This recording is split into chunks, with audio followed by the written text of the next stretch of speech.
Hola con todos, bienvenidos al taller de reanimación cardiopulmonar básica que forma parte del internado rotativo de pediatría. Pues en verdad es un gusto poder compartir con ustedes esta primera clase de todo el módulo de emergencias pediátricas. Y es indispensable que cada uno de nosotros conozcamos en qué consiste un equipo de reanimación eficaz, puesto que es indispensable que cada una de las personas que forman parte del equipo de reanimación eficaz tenga claro cuáles son los papeles que cumplen dentro del equipo de reanimación.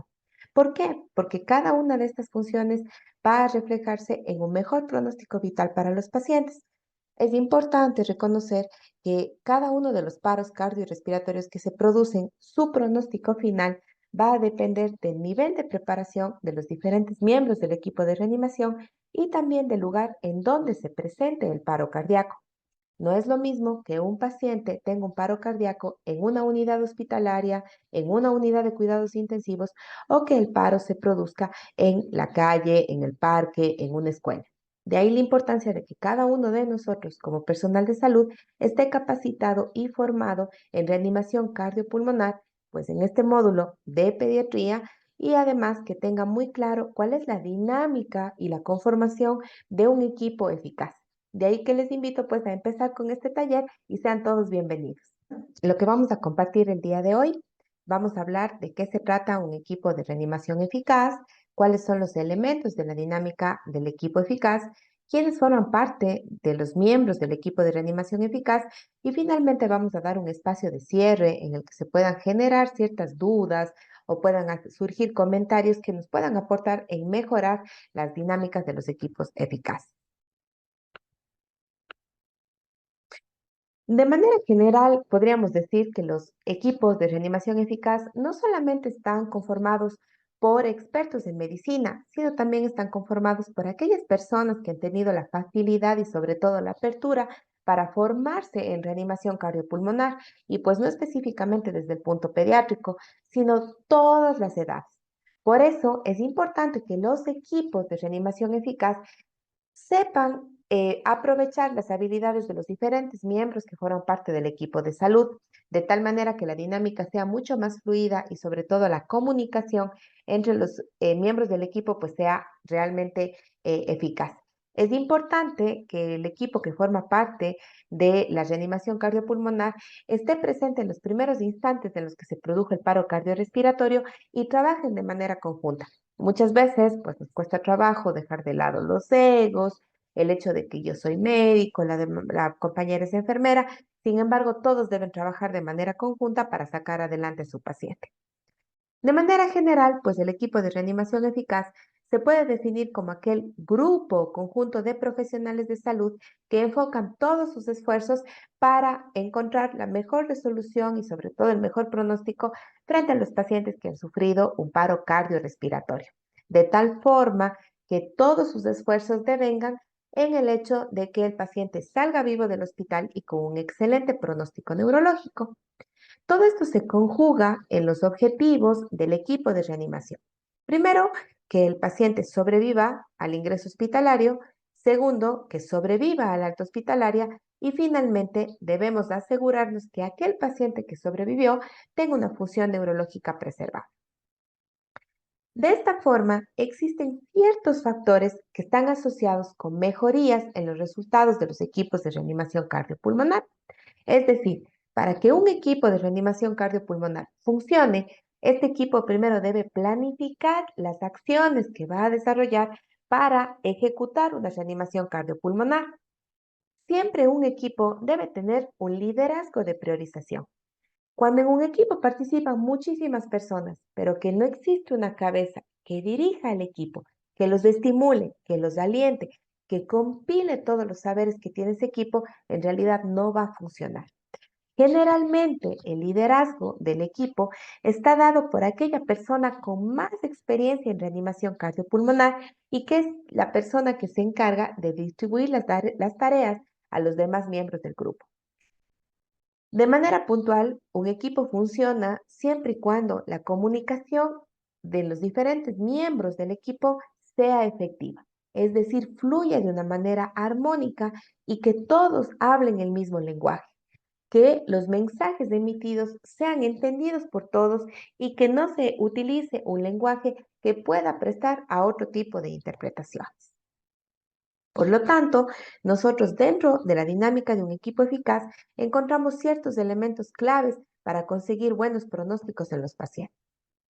Primero, estamos frente a un circuito cerrado de comunicación, es decir, que la persona que emite el mensaje lo hace hacia alguien que recepte este mensaje y debemos asegurarnos que ese receptor haya entendido el mensaje, confirme su recepción y confirme la acción que estamos planteando. En la diapositiva que presentamos aquí, pues damos una orden. Yo, Paola, indico a Pedro que administre 2 miligramos de adrenalina intravenosa. Pedro, por su parte, me dice, confirmo la recepción del mensaje y estoy preparando 2 miligramos de adrenalina intravenosa. Yo le indico, pues, que entendí que él escuchó mi mensaje y al mismo tiempo Pedro cierra el círculo al indicar que administra la adrenalina intravenosa. De tal forma que se cierra este circuito en el que tanto emisor como receptor han recibido de doble vía el mensaje emitido. Los mensajes, como les decía anteriormente, tienen que ser mensajes claros. La forma de hablar tiene que ser clara, tranquila, sin utilizar gritos ni otro tipo de palabras que puedan molestar o interrumpir el sentido de la reanimación cardiopulmonar. Siempre las afirmaciones que se realicen durante el proceso de reanimación cardiopulmonar tienen que ser claras y sin dejar a tela de duda el mensaje o la orden que se está emitiendo.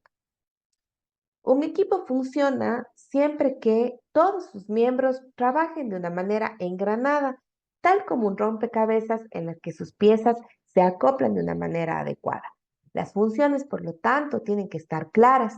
Si desde el inicio en el que se conforma el equipo de reanimación se le indica a una persona su función, usted va a manejar la vía aérea, usted va a administrar medicamentos, usted se va a encargar de la monitorización, no hay razón para que esas personas interrumpan o cumplan otras funciones que no han sido las que se han establecido previamente al conformar el equipo de reanimación cardiopulmonar. Indispensable en todo trabajo de salud, conocer y respetar las propias limitaciones. Si yo no estoy preparado, capacitado o siento que la función que me ha sido asignada no está de acuerdo a las habilidades que yo puedo desarrollar, es necesario que se comunique al líder del equipo esto con anticipación, de tal forma que la función asignada posiblemente se ajuste a mis habilidades o simplemente se cambie por otro miembro que pueda cumplirlo de mejor manera. No existe ningún signo de debilidad en pedir ayuda. Es preferible reconocer que necesito el apoyo de alguien más antes que eso pueda complicar la reanimación cardiopulmonar. Siempre que nosotros tenemos un líder, una cabeza o alguien que tiene más experiencia en cualquier actividad de la reanimación cardiopulmonar, es importante que comparte el conocimiento. Generalmente es el líder quien motiva y sobre todo vigila y observa las acciones que cumplen los diferentes miembros del equipo de reanimación cardiopulmonar. De ahí que cuando observamos una acción insegura o una incompetencia en el cumplimiento de una función, es importante la retroalimentación y compartir este tipo de conocimiento, sobre todo para emitir sugerencias constructivas para que el resultado final, es decir, la reanimación del paciente, no se vea entorpecida. Y finalmente, cuando terminamos la actividad, la tarea de la reanimación cardiopulmonar, es importante repasar todas las actividades que hemos cumplido, de tal forma que podamos ver cosas en las cuales podemos mejorar, pero también incentivar y felicitar a nuestros miembros del equipo para mejorar en sus tareas, para crecer y sobre todo reconocer las tareas cumplidas de una manera efectiva. Una vez que tenemos claro cuáles son los elementos indispensables para que un equipo de reanimación funcione de manera eficaz, es importante reconocer que no siempre en nuestras áreas de cuidados intensivos o del servicio de emergencia se trabaja con esta dinámica ideal. De ahí que les invito a ver el presente video en el que podemos identificar ciertas acciones que podríamos considerar inseguras durante una dinámica de reanimación eficaz. 6, 7, 8, 9, 10, 11, 12, 13. Tenemos 14, un varón 15, adolescente con 16, paro 17, cardíaco. 18, 19. Cuidado, cuidado. Oh. ¡Muévelo! Muy bien. Alto, alto, alto. Todavía está atado a la camilla. Bien. Lo movemos a las 3. 1, ¿Listos? 2, 3. Cuando llegamos nos dijo que no se sentía muy bien. Empecemos y conectémoslo al monitor. Hay que ventilar. Ya le hemos administrado 2 descargas, una de ellas hace un minuto. 1, Tenemos que ponerle una vía intravenosa. ¿Ya le han dado descargas? Sí, la última hace un minuto. Jaime, encárgate de las compresiones. Estoy bien, estoy bien. Muy bien, ya está, ya está. ¿Qué han hecho aparte de descargas? Solo soporte vital básico. Laura, ¿te puedes ocupar de la vía intravenosa? Bien. ¿Quién documenta? ¿Carla? Ya voy.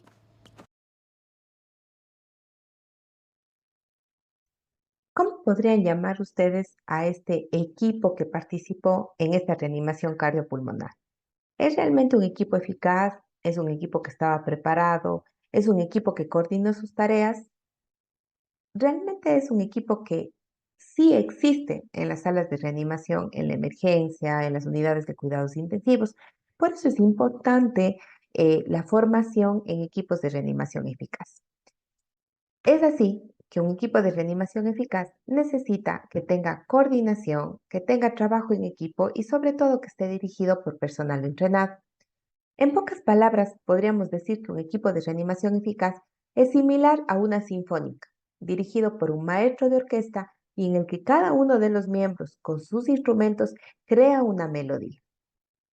Los equipos de reanimación eficaz, por lo tanto, están conformados por diferentes miembros, que siempre están dirigidos por un líder, que es el encargado de organizar el grupo, supervisar las actuaciones de cada uno de los miembros, informar las tareas que tienen que cumplir los miembros, entrenarlos, asesorarlos, facilitar explicaciones cuando tienen dudas y sobre todo, al final de la reanimación cardiopulmonar, realizar una autoevaluación de los pros y los contras que se han encontrado en ese preciso momento en el paciente.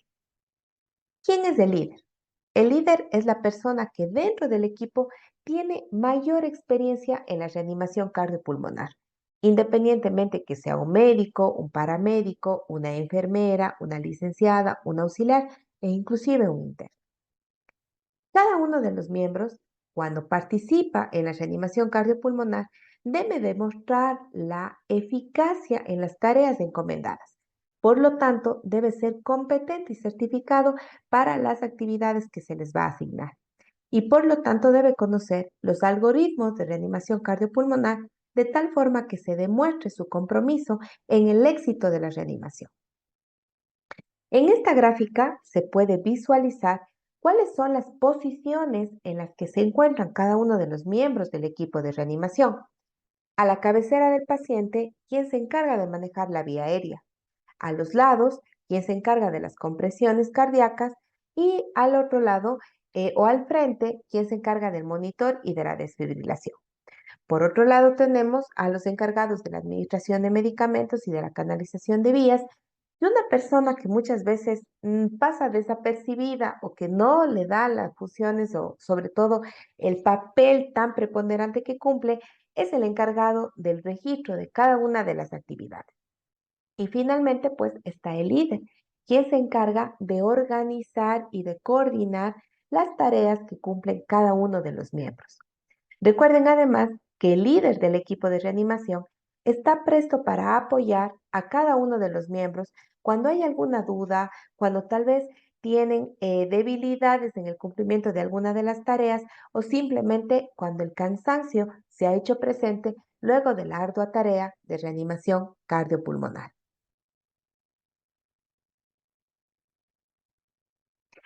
Después de todo lo expuesto, es importante reconocer el papel fundamental que juega la preparación y el entrenamiento para formar parte de un equipo de reanimación eficaz. Un equipo es eficaz siempre y cuando trabaje de manera conjunta, de una forma que se respeten cada una de las funciones que cumplen sus miembros y sobre todo que se reconozca la habilidad del líder del equipo, en el que puede identificar las potencialidades de cada uno de sus miembros, respetarlas, priorizarlas, promoverlas y sobre todo alentarlas. Ustedes, como internos rotativos del servicio de pediatría, han dado un paso adelante, pues han demostrado que están en la capacidad de formar parte de un equipo de reanimación eficaz y sobre todo tienen la predisposición para la formación en las emergencias pediátricas. Nuevamente, sean bienvenidos al taller de emergencias pediátricas, siendo esta nuestro primer acercamiento. Que tengan un lindo día.